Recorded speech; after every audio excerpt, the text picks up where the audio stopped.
Guys, welcome to खामोश इश्क। तो कैसे हैं आप सब लोग? आशा है आप सभी अच्छे होंगे और दिल से दुआ है कि आप सभी खुश रहें, मस्त रहें और स्वस्थ रहें। और मैं भी ठीक हूँ। तो चलिए शुरू करते हैं आज की स्टोरी, इश्क की बारिश का एपिसोड 36। प्रीवियस एपिसोड में हमने देखा था कि मिस्टर मलिक जो बड़े गुस्से में मीरा को धमकी दे देते हैं कि वो उसकी खुशियाँ उजाड़ देंगे। इनफैक्ट क्या डायलॉग था वो कि मैं सांप नहीं हूँ, मैं डसता नहीं, अजगर हूँ, मैं अपने दुश्मनों को निगल जाता हूँ। हालांकि इस धमकी का मीरा पे तो कोई असर नहीं हुआ था, पर हाँ, इस धमकी ने उसके फादर ज़ुबैर खान को चिंता में ज़रूर डाल दिया था। और इसी चिंता की रिज़ल्ट ये थी कि उन्होंने तय किया कि मीरा और आर्या की शादी अब घर से ना होकर, इस सिटी से ना होकर किसी और सिटी से होगी। एक्चुअली डेस्टिनेशन वेडिंग होगी, और वो भी लक्षद्वीप से। जी हाँ, तो चलिए देखते हैं क्या होता है आज।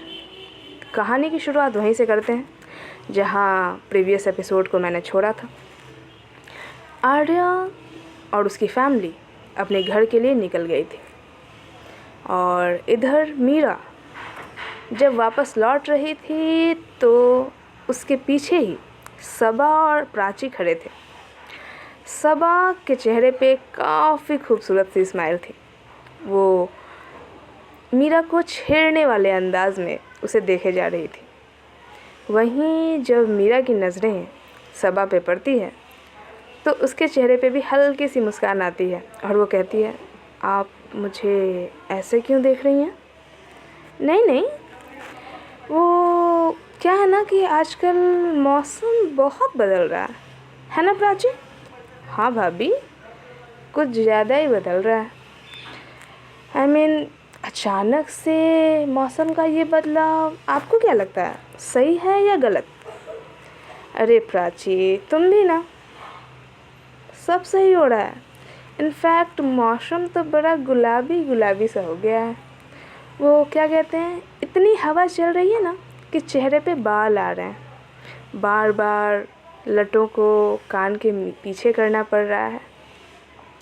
मीरा को जब यह एहसास होता है कि उसने आर्या के लटों को अपने हाथों से उसकी गालों को छूते हुए कान के पीछे किया था, तो वो अपनी आंखें झुका लेती है और थोड़ा शर्माते हुए कहती है, क्या भाभी, और तू चुप कर, क्या कुछ भी, ऐसा कुछ नहीं है भाभी, वो तो हाँ बोल दो कि एक्सीडेंटली हो गया, मेरा कोई इरादा नहीं था, आपको तो पता है ना, कह दो, हम तो मान लेंगे। क्यों प्राची, हम तो हैं ही भोले भाले लोग। मीरा मुस्कुराते हुए अंदर जाने लगती है कि सबा और प्राची दोनों एक दूसरे को हाई फाइव देते हुए हंसते हुए मीरा के पीछे जाने लगते हैं। जैसे ही मीरा खान मेंशन में एंटर करती है, सामने मिस्टर खान खड़े थे, हाथों को बांधे हुए, चेहरे पे हल्का सा गुस्सा था और ढेर सारी एक पिता की चिंता। वो मीरा की तरफ देखते हुए कहते हैं, क्या था ये सब तुमने किया है ना? मीरा मिस्टर खान की बात का कोई जवाब नहीं देती। मिस्टर खान वापस से पूछते हैं, मैं जानता हूँ ये सब तुम्हारा ही किया धरा है। कितनी बार मैंने तुमसे कहा है कि उस इंसान से दूर रहो, वो बहुत ख़तरनाक इंसान है, तुम्हें समझ क्यों नहीं आता? मीरा जो नहीं चाहती थी, क्योंकि उसका मूड काफ़ी अच्छा था कि किसी तरह की बहस हो, वो किसी तरह की बहस में पड़े, इसीलिए वो अपने कमरे में जाने लगती है। वहीं इस बार ज़ुबैर खान बैक ऑफ करने के मूड में नहीं थे। मीरा जब अपने कमरे में चली जाती है तो वो उसके पीछे ही उसके कमरे में जाने लगते हैं, कि तभी अयान मिस्टर खान को रोकते हुए कहता है, पापा जाने दीजिए ना, हम बाद में इस बारे में बात करेंगे। नहीं अयान, समझ रहे हो क्या हुआ है? तुम्हें नहीं पता कि वो कैसा इंसान है? जानते हो ना क्या क्या किया है उसने और क्या क्या करके वो यहाँ तक पहुँचा है।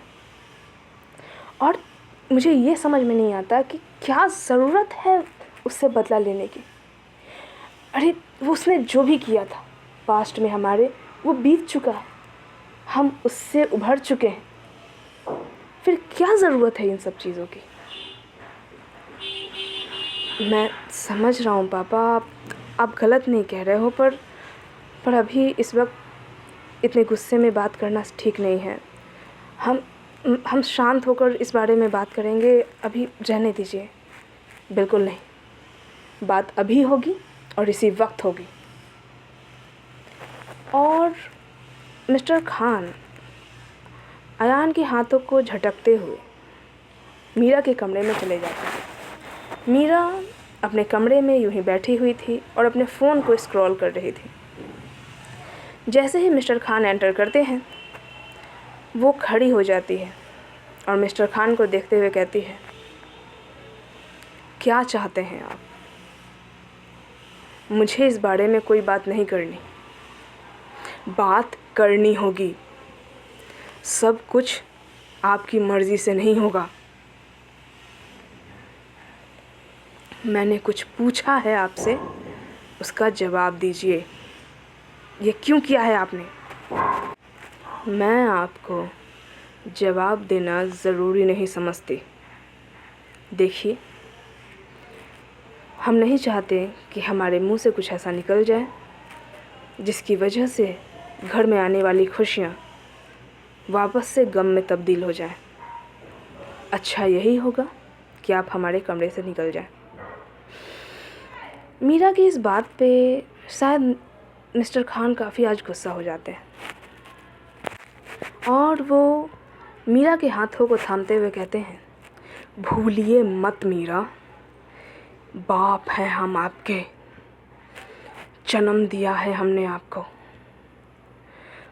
माना हमने कुछ गलतियां की हैं, हम स्वीकार करते हैं अपनी गलतियों को, कबूलते हैं कि हमसे गलतियां हुई हैं, पर इसका मतलब ये नहीं कि आप अपने हद को पार कर दें। हम कुछ पूछने आए हैं आपसे, हमें उसका जवाब दीजिए। क्यों किया है ये आपने? और क्या ज़रूरत क्या थी मिस्टर मलिक से दुश्मनी मोल लेने की? इस बात पे मीरा हल्के से मुस्कुराती है और अपने पापा के हाथों को अपने हाथों से छुड़ाते हुए कहती है, बाप हैं आप हमारे? और कब हो गया ये? हाँ, कब हो गया ये? हम कुछ कहते नहीं हैं तो इसका मतलब ये नहीं है कि जो हुआ था उसे भूल चुके हैं। आपने जो किया है ना, वो कोई गलती नहीं है जिसकी माफ़ी मिल जाएगी आपको। गुनाह किए हैं आपने, गुनाह, और गुनाह की माफ़ी नहीं होती। माफ़ी सिर्फ़ और सिर्फ़ गलतियों को दी जाती है, गलतियों के लिए माफ़ी दी जाती है। गुनाह के लिए माफ़ी नहीं, सज़ा होती है। तो माफ़ किया है मैंने, या आपको माफ़ी मिल जाएगी, इस ख्वाब में मत रहिएगा आप मिस्टर खान। और पिता सिर्फ जन्म देने से नहीं बन जाता कोई। अरे जानवर भी ना जन्म देता है तो उस पर फ़र्ज़ निभाते हैं। आप सोचिए, आपने कौन से फ़र्ज़ निभाए हैं? इस बात को सुनकर मिस्टर खान को काफ़ी धक्का लगता है। और जब ये बात हो रही थी तो अयान और सबा भी तब तक आ जाते हैं। मीरा की इस बात को सुनकर सबा थोड़ा चिल्ला पड़ती है मीरा पर गुस्से में और कहती है, मीरा ये क्या कह रही हैं आप? जानती भी हैं आप किससे बात कर रही हैं? माना आप पापा से गुस्सा रहती हैं, पर इसका मतलब ये नहीं कि आप कुछ भी कह दें। माफ़ी मांगिए। सबा की बात सुनकर मीरा कोई जवाब नहीं देती और सबा के पास आते हुए कहती है, भाभी आप कहेंगी ना तो जान दे देंगे हम अपनी। हंसते हंसते एक पल के लिए नहीं सोचेंगे, पर ये मत कहिए। और ऐसा कहते हुए अपने कमरे से, इनफैक्ट खान मेंशन से ही निकल जाती है। सबा उसके पीछे पीछे भाग रही थी उसे रोकने के लिए, पर वो थोड़ी देर खान मेंशन की गेट के पास रुककर कहती है, डोंट वरी भाभी, मैं ठीक रहूँगी, सेफ रहूँगी, पर हमारे पीछे मत आइएगा आप, हम रुकेंगे नहीं। और ऐसा कहते हुए वो अपने कार में बैठती है और कार स्टार्ट कर चली जाती है। सबा थोड़ी देर के लिए वहीं सन्न खड़ी रह जाती है। उसे समझ नहीं आ रहा था कि वो कैसे रोके इन सब चीज़ों को। वहीं यहाँ मीरा के कमरे में मिस्टर ज़ुबैर खान अपने घुटनों के बल बैठ जाते हैं। खुद को संभाल नहीं पा रहे थे। मीरा के इतने कड़े शब्द वो बर्दाश्त नहीं कर पा रहे थे। उनके आँखों से कुछ बूंद छलक पड़ती है। अयान मिस्टर खान के पास आता है, उन्हें संभालता हुआ कहता है, पापा प्लीज़ प्लीज़ संभालिए खुद को। आप तो जानते हो ना कि वो कुछ भी कह देती है गुस्से में। कुछ भी नहीं कहती अयान, कुछ भी नहीं कहती। वो गलती हुई थी मुझसे, मैं मना नहीं करता। और माफ़, मैंने कभी नहीं सोचा कि वो मुझे माफ़ कर देंगी। गुनाह तो किए हैं मैंने और सज़ा भी भुगत रहा हूँ। ये सज़ा नहीं तो क्या है यार कि मेरा बच्चा मुझसे सीधे मुंह बात नहीं करता। मुझे ऐसा कहते हुए मिस्टर खान फूट कर रोने लगते हैं। तब तक सबा भी कमरे में आ चुकी थी। अयान ने अपने पापा को अपनी बाहों में संभाल रखा था। क्या करता वो, किसे संभालता और कैसे संभालता। एक तरफ मीरा थी जिसे पता नहीं किस बात का दर्द था। आखिर ऐसा क्या किया था मिस्टर खान ने, उसके खुद के पिता ने, जिसे वो पिता तक नहीं पुकारना चाहती थी। और दूसरी तरफ उसके पिता थे जो खुद ऐसा कहते थे कि वो इस नफ़रत के लायक हैं, पर वो मीरा के इस नफ़रत को झेल नहीं पा रहे हैं। वहीं सबा जो बिल्कुल कंफ्यूज्ड थी, उसे कुछ पता नहीं था कि आखिर ऐसा क्या हुआ है बाप और बेटी के बीच कि बार बार जब भी घर में खुशियाँ आती हैं, ग्रहण बनकर ये रिश्ता खड़ा हो जाता है। काफ़ी देर तक जब अयान यूं ही मिस्टर खान को संभाल रहा था, काफ़ी देर हो जाने के बाद वो उन्हें खड़ा करता है, उन्हें उनके कमरे में ले जाता है, कुछ मेडिसिन्स देता है ताकि वो ठीक रहें और उन्हें बिस्तर पर सुला देता है। अयान वापस से अपने कमरे में आता है और बिस्तर पर यूं ही बैठ जाता है। आँखों में उसके भी आंसू भरे हुए थे। मेरा मानना है कि वो मर्द ही क्या या वो इंसान ही क्या जो अपने इमोशंस को एक्सप्रेस नहीं कर पाए। हम अक्सर बचपन से सुनते आए हैं कि मर्द रोते नहीं, कैसा मर्द है तू, रोता है, और जो रोता है वो मर्द नहीं होता, मर्द को दर्द नहीं होता। ये कोरी बकवास है। अगर आप इंसान हैं तो आप में हर तरह की फीलिंग्स होंगी, गुस्सा भी होगा, हंसी भी आएगी, रोना भी आएगा। और अगर ये फीलिंग्स आप फील नहीं करते तो फिर तो आप इंसान हो ही नहीं, पत्थर हो। इस वक्त अयान भी उस दर्द को, मीरा के गुस्से को, उसके अंदर की नफ़रत को, उसके अंदर के इमोशन को फील कर रहा था। बड़ा था, घर का गार्जियन था, सोच रहा था कि वो घर को संभाल नहीं पा रहा, वो अपनी जिम्मेदारियों में फ़ेल हो रहा है। कई चीज़ें इस वक्त अयान के मन में चल रही थी, टूट रहा था वो अंदर से।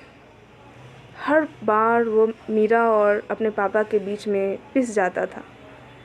ना वो मीरा को संभाल पाता था पूरी तरह से और ना ही अपने पापा को। उसकी आंखों से आंसू जारी थे। जब सबा अपने पति को इस तरह टूटते हुए, बिखरते हुए देखती है तो उससे भी बर्दाश्त नहीं होती ये चीज़। वो अयान के पास आती है, उसका हाथ थामती है और उसके चेहरे को पकड़कर अपनी ओर करती है। अपनी उंगलियों से, हल्के हल्के हाथों से उसके आंसुओं को पोंछती है। उसे अपने और करीब लाकर उसे अपने गले से लगा लेती है। एक हाथ से वो अयान के माथे को सहला रही थी तो दूसरे हाथ से उसकी पीठ को, और कहती है, बस बस चुप हो जाइए, सब ठीक हो जाएगा अयान। आप ऐसे नहीं टूट सकते। आप टूट जाएंगे तो उन्हें कौन संभालेगा। मैं फ़ेल हो रहा हूँ सबा, मैं फ़ेल हो रहा हूँ, मैं अपने घर को नहीं संभाल पा रहा। ऐसा नहीं है अयान, ऐसा नहीं है। आप फ़ेल नहीं हो रहे। नहीं सबा, ना तो मैं एक अच्छा बेटा बन पा रहा हूँ, ना एक अच्छा भाई। नहीं अयान, ऐसा नहीं है। आप एक बहुत अच्छे भाई हैं और एक बहुत अच्छे बेटे भी। ऐसा कुछ नहीं है। यूं ही काफ़ी देर तक सबा अयान को संभाल रही थी। अपने आंसुओं को पोंछता हुआ अयान सबा से थोड़ा दूर होता है और कहता है, मैं 8 साल का था जब मीरा पहली बार मेरी बाहों में आई थी। नन्ही पड़ी सी, कितनी क्यूट लग रही थी। उस वक्त ये घर ऐसा नहीं था सबा। सब कुछ बहुत प्यारा था। हमारे पास बड़ी बड़ी गाड़ियाँ नहीं थी, बड़ा बंगलो नहीं था, पैसा नहीं था, पर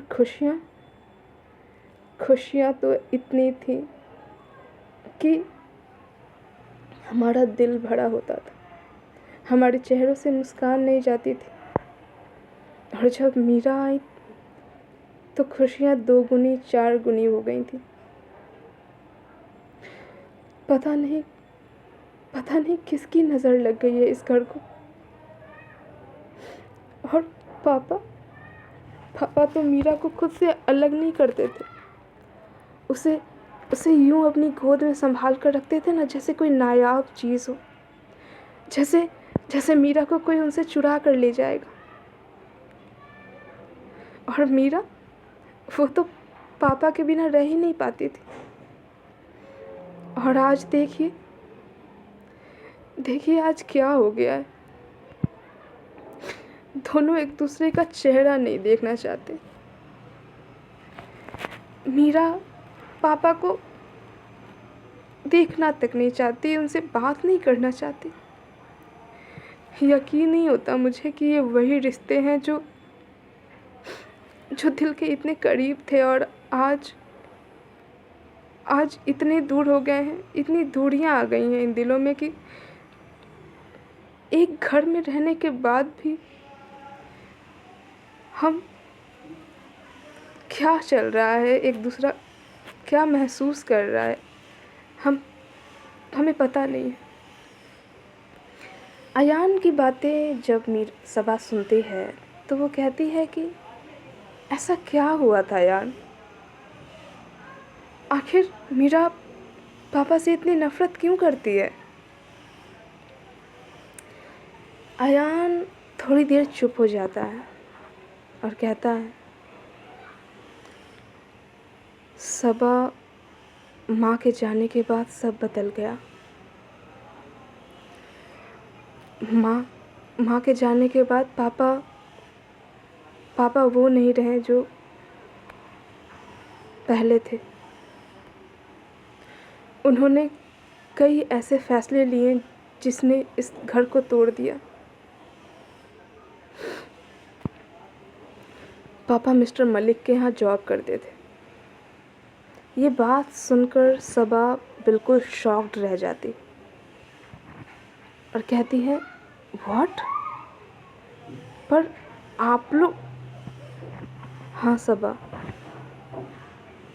हम सब एक किराए के मकान में रहते थे। पापा मिस्टर मलिक के यहाँ एक छोटी सी जॉब करते थे। बहुत खुश थे हम। पैसे कम थे, इतनी लग्जरी नहीं थी, इतनी आज़ाइशें नहीं थी, पर खुशियाँ बहुत थी। जब मीरा 8 साल की थी, मेरे बोर्ड्स थे। घर का माहौल धीरे धीरे चेंज हो रहा था। माँ पापा के बीच काफ़ी झगड़े होते थे, पैसों को लेकर, ज़रूरतों को लेकर, ख्वाहिशों को लेकर। मैं दादा दादी के पास चला गया ताकि बोर्ड्स पे ध्यान दे सकूं। मीरा बहुत रोई थी उस दिन, पर जब लौट कर वापस आया तो सब कुछ बदल चुका था। माँ हमें छोड़ के जा चुकी थी। मीरा को पापा ने बोर्डिंग स्कूल भेज दिया था।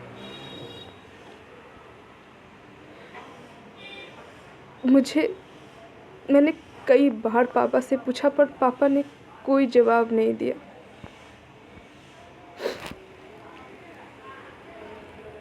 मैं भी अपनी पढ़ाई, अपने करियर पे फोकस करने लगा और धीरे धीरे मैं भी इन रिश्तों से दूर होने लगा था। सबा अयान की बातों को सुन रही थी और कहती है, अयान मुझे कुछ समझ नहीं आ रहा, आप क्या कहना चाहते हैं?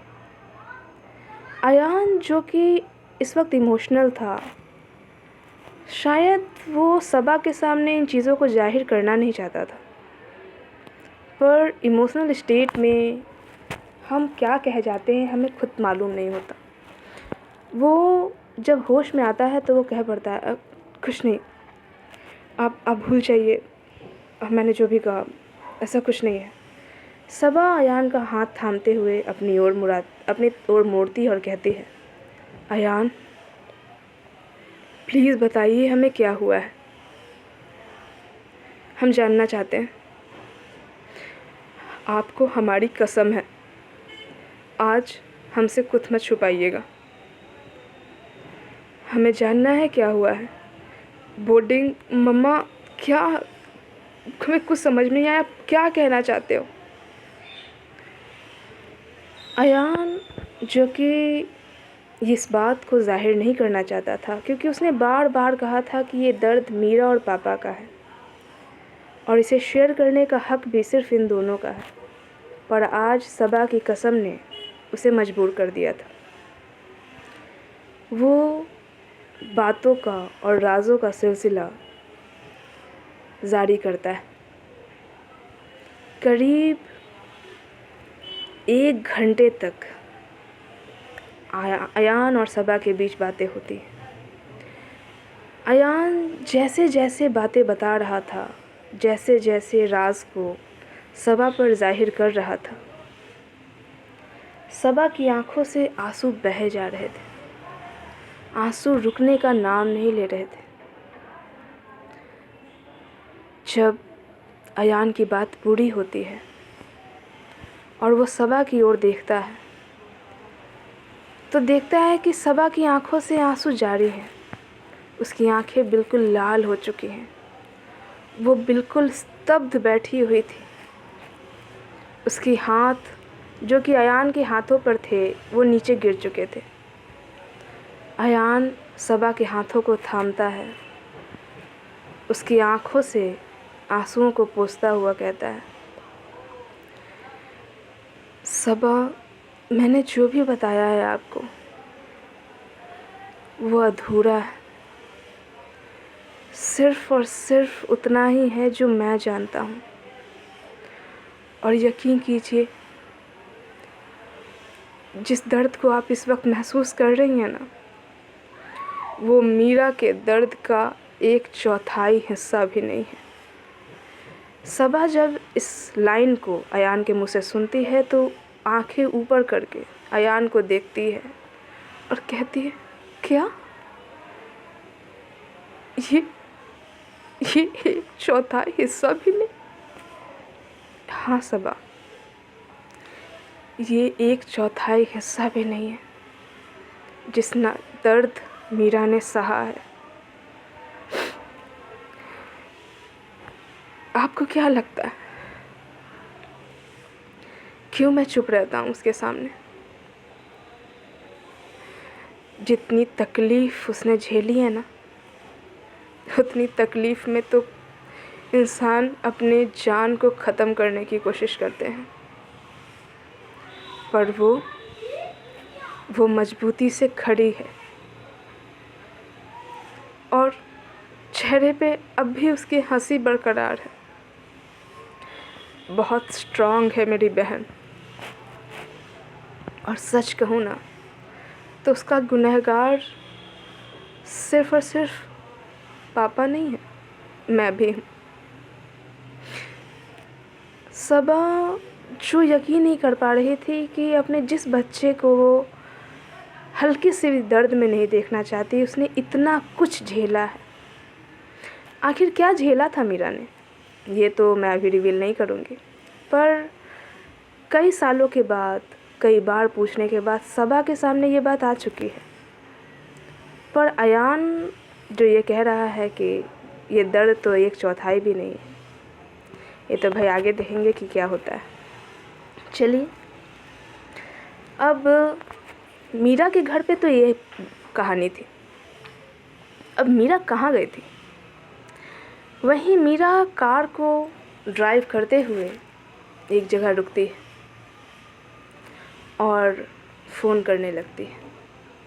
वहीं आर्या के घर पे आर्या मस्त सो रही थी। उसके पास सिया भी बिल्कुल गहरी नींद में खर्राटे मार के सो रही थी।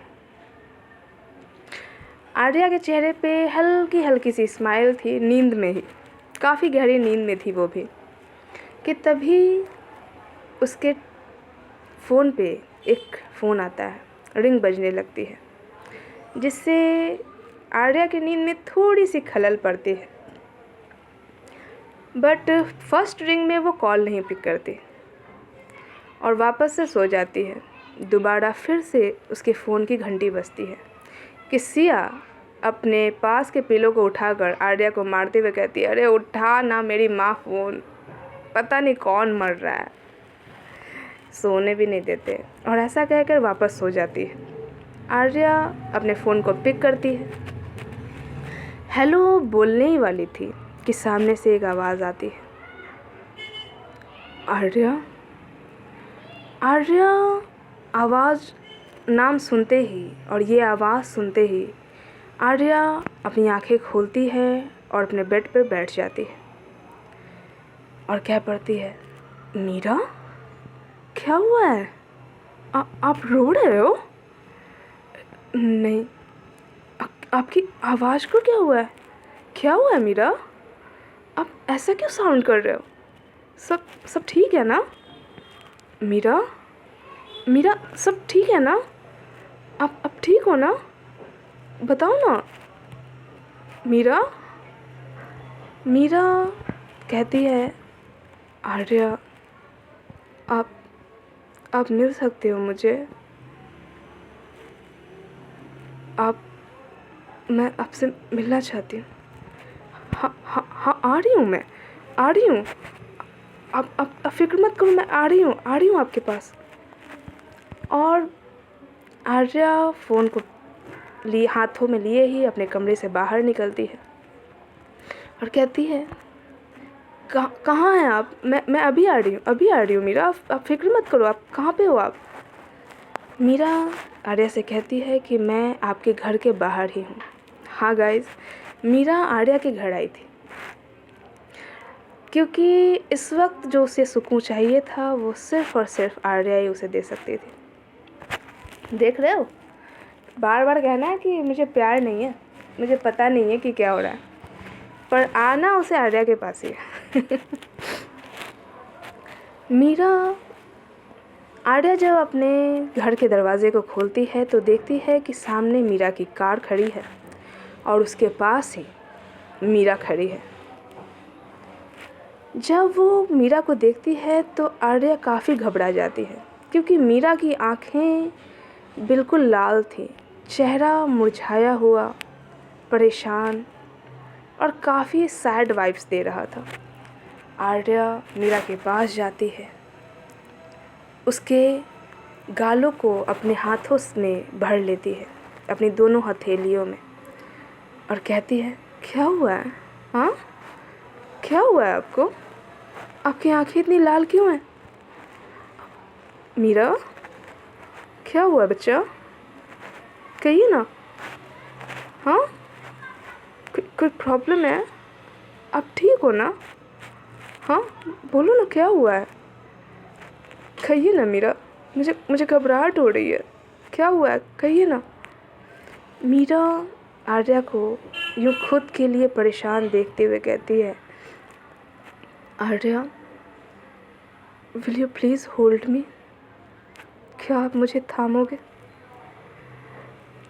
मीरा इतने प्यार से, और उसकी आवाज़ में इतना दर्द था ना कि आर्या उसे बिल्कुल अपनी बाहों में भर लेती है, जकड़ लेती है और कहती है, हाँ हाँ हाँ। और यूं ही उसकी बाहों में मीरा खुद को सरेंडर कर देती है। एज़ यू गाइज नो, मैंने बताया हुआ है कि मीरा की हाइट थोड़ी लंबी थी और आर्या की हाइट मीरा से थोड़ी ज़्यादा छोटी थी।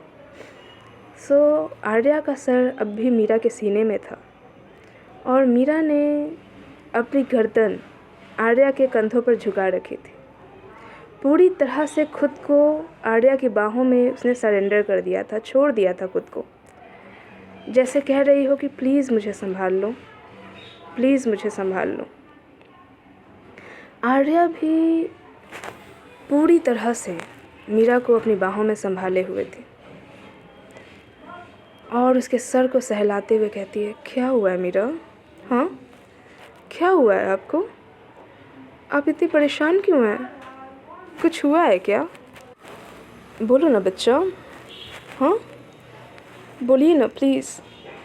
हम बहुत घबराहट हो रही है।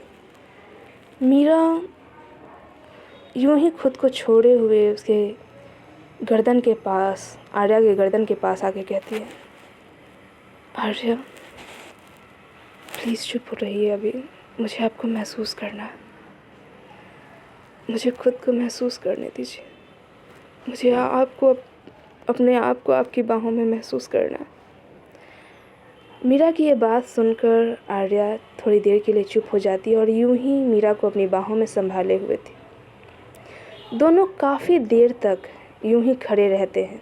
आर्या अपने घर के बाहर यूं ही मीरा को अपनी बाहों में भरे हुए खड़ी थी, वहीं मीरा भी यूं ही खुद को आर्या की बाहों में छोड़े हुए थी कि बस आज तुम मुझे संभाल लो, मेरी ज़िंदगी जो टूट रही है, जो बिखर रही है, उसे समेट लो अपनी बाहों में। जब थोड़ी देर तक आर्या नहीं आती, उसी वक्त सिया कमरे में ये महसूस करती है कि उसके पास आर्या लेटी हुई नहीं है। वो अपनी आंखें खोलकर जब अपने पास देखती है तो आर्या वाकई में नहीं थी और वो काफ़ी घबरा जाती है। ये आर्या कहाँ चली गई अचानक? फिर से इसे दौड़े तो नहीं पड़ गए खान मेंशन जाने के? और ऐसा कहते हुए वो अपने बेड से उठती है और वॉशरूम की ओर जाती है कि कहीं वॉशरूम तो नहीं गई। वॉशरूम में जब वो चेक करती है तो वो आर्या वहाँ भी नहीं थी। जब वो बालकनी में आती है उसे देखने के लिए तो वो देखती है कि आर्या मीरा को गले लगाए हुए घर के बाहर खड़ी है। ये देखकर उसके चेहरे पे एक हल्की सी मुस्कान आती है और मन ही मन कहती है, ये मीरा जी भी ना और ये आर्या भी ना, इन दोनों के ना केस ही अलग हैं। कभी ये भागकर खान मेंशन चली जाती है और कभी वो भागकर यहाँ चली आती है। 3-4 दिनों का भी सब्र नहीं है इन दोनों में। खैर, आर्या तुझे तो मिल गया। पता नहीं मेरी लाइफ पार्टनर कहाँ होगी। I mean, यह होगा कोई तो दो। भगवान क्या कर रहे हो? I mean, मैं इतनी रोमांटिक बंदी और मुझे नहीं मिल रहा कोई। इसे मिल गया, वो भी इतनी रोमांटिक। भाग कर इनके पास गले लगने आए दोनों।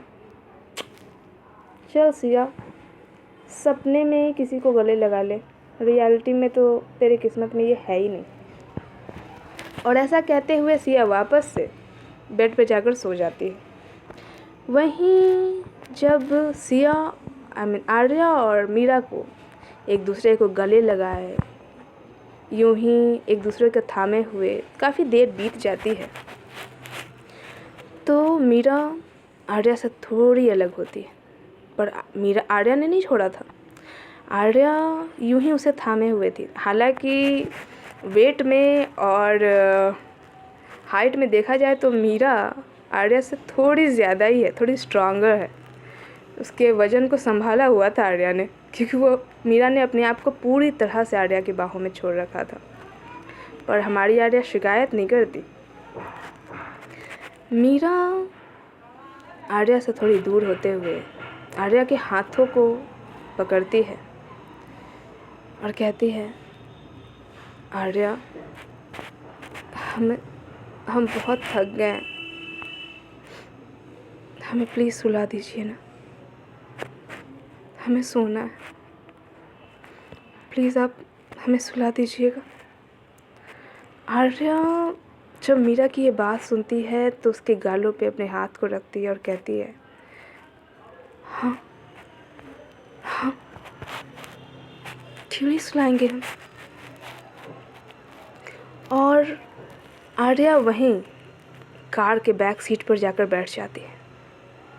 मीरा खुद को वापस से आर्या की बाहों में छोड़ देती है। आर्या ने मीरा को वापस से अपनी बाहों में पकड़ रखा था।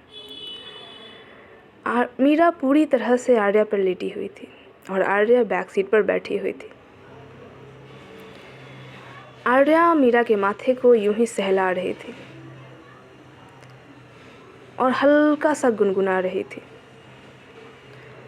मीरा आर्या से कहती है, आर्या, हाँ मीरा, कहिए ना, मुझे अकेला तो नहीं छोड़ेंगी ना आप? नहीं बच्चा, बिल्कुल नहीं। ऐसा क्यों कह रहे हो आप? आप मुझे छोड़ के नहीं जाएंगे ना? नहीं मीरा, हम आपको कभी छोड़ के नहीं जाएंगे। कहाँ जाएंगे आपको छोड़ के? आर्या, आप यूँ ही मेरे पास रहोगे ना? हाँ, हमेशा आपके पास रहूँगी, कभी आपको छोड़ के नहीं जाऊँगी। हमेशा आपको यूँ ही अपनी बाहों में समेट कर रखूँगी। आप बिल्कुल फिक्र मत करो। और प्यार करते हैं हम आपसे। आपको छोड़कर कहाँ जाएंगे? हाँ, कहाँ जाएंगे आपको छोड़कर? आप सो जाइए। मीरा अपनी आंखें बंद करती है और आर्या की गोद में अपने सर को रख लेती है। जब मीरा ने अपनी आंखें बंद की थी तो आंसू का एक हल्का सा कतरा आर्या के लैप में गिर गया था, जो कि आर्या महसूस करती है। वो मीरा की आँखों के पास से जो आंसू की बूंद गिरती हुई उसके लैप में गिरी थी, वहाँ अपने हाथों को रखती है, उस आंसू को पोंछती है और कहती है कि क्या हुआ है, हाँ क्या हुआ है ऐसा? शाम तक तो सब कुछ ठीक था ना, हम छत पे भी मिले थे, घबराई हुई तो मैं थी मीरा, तो फिर क्या हो गया अचानक ऐसा? आप इतना दुखी क्यों हो? आप मुझे बता सकते हो? मीरा आंखें बंद किए ही आर्या से कहती है, आर्या प्लीज़ आज कुछ मत पूछिए, प्लीज़ मुझे सोना है, प्लीज़ मुझे सुला दीजिए ना, प्लीज़ मुझे सुला दीजिए। जब मीरा इतनी तड़प के, इतनी दर्द भरी आवाज़ में आर्या से ये कहती है, तो आर्या भी अब कुछ नहीं कहती। वो मीरा के माथे को अपने हाथों से सहलाती है, तो वहीं अपने एक हाथ को मीरा के गालों पर सहला रही थी।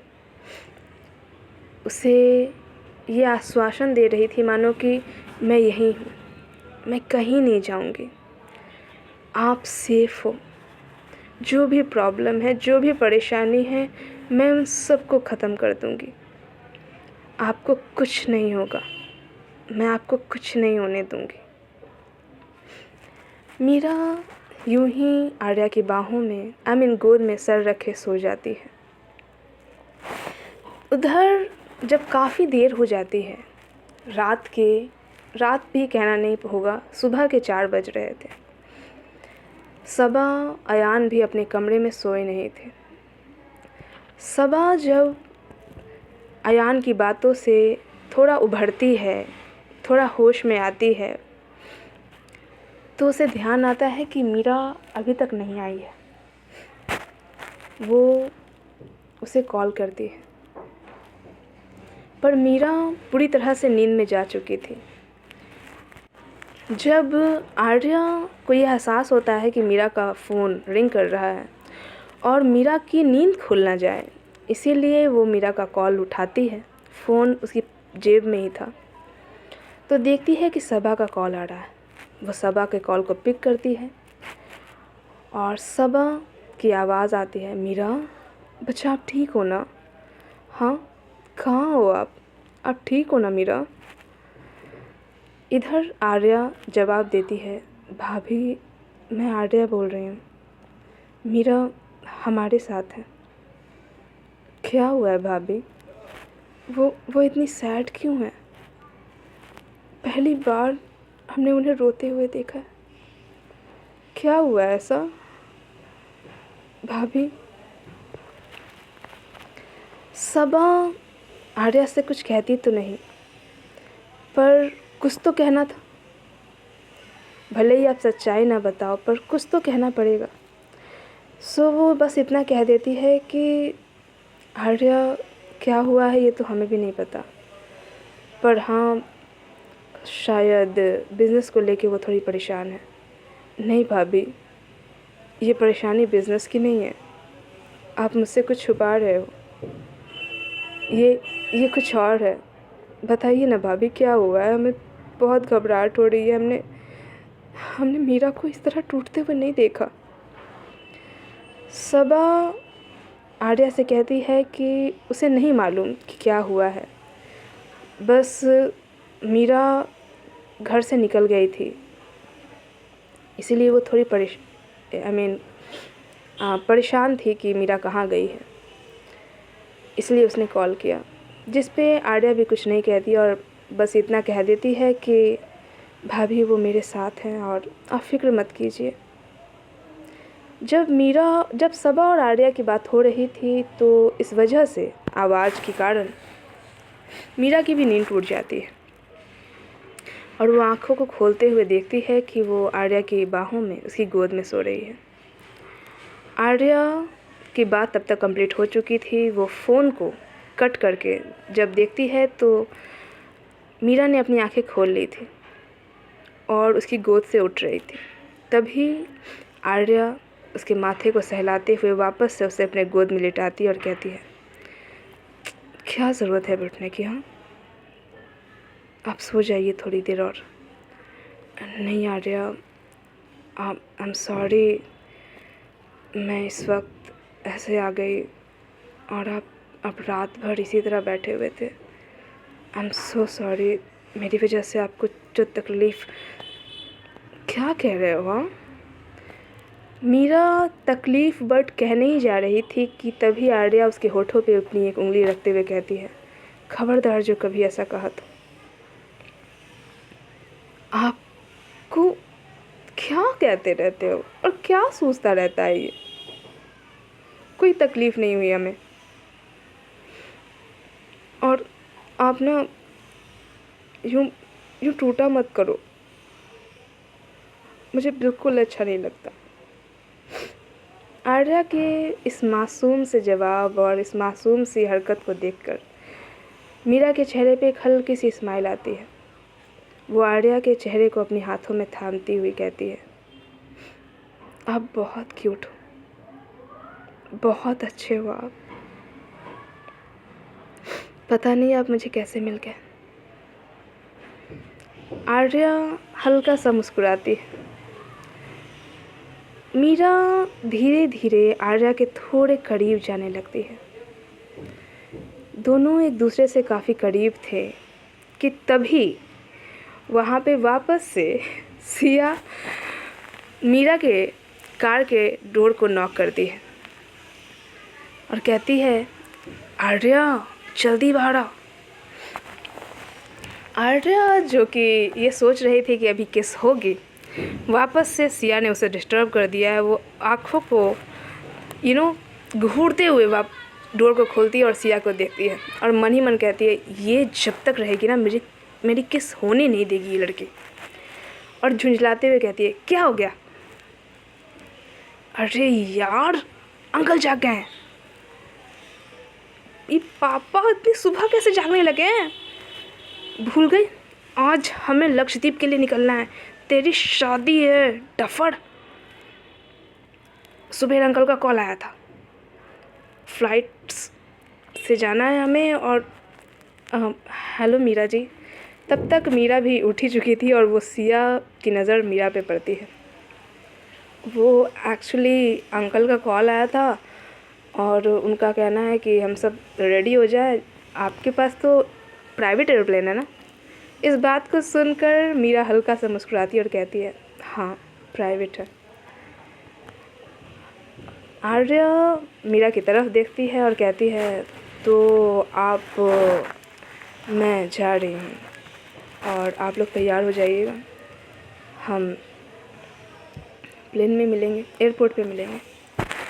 ओके। और ऐसा कहकर आर्या कार से निकलती है। मीरा भी बैक सीट से निकलकर फ्रंट सीट पर उसे बैठना था तो वो कार से निकलती है और आर्या को देखते हुए चेहरे पे मुस्कुराहट थी, अपने फ्रंट सीट पे बैठती है और कार लेकर निकल जाती है। तो आज के लिए बस इतना ही। बाकी कल से शादी की धूमधाम स्टार्ट होगी। कार्ड्स आपको कल सुबह मिल जाएंगी, सब आ जाना। ओके। और पैकिंग कर लो, हमें भी प्राइवेट प्लेन से लक्षद्वीप के लिए निकलना है। तो चलिए मिलते हैं कल लक्षद्वीप में, तो पैकिंग कर लेना गाइस। ओके। कल सुबह ही लगभग 12 बजे के लगभग कार्ड्स आपको मिल जाएंगे और 2 बजे निकलना है।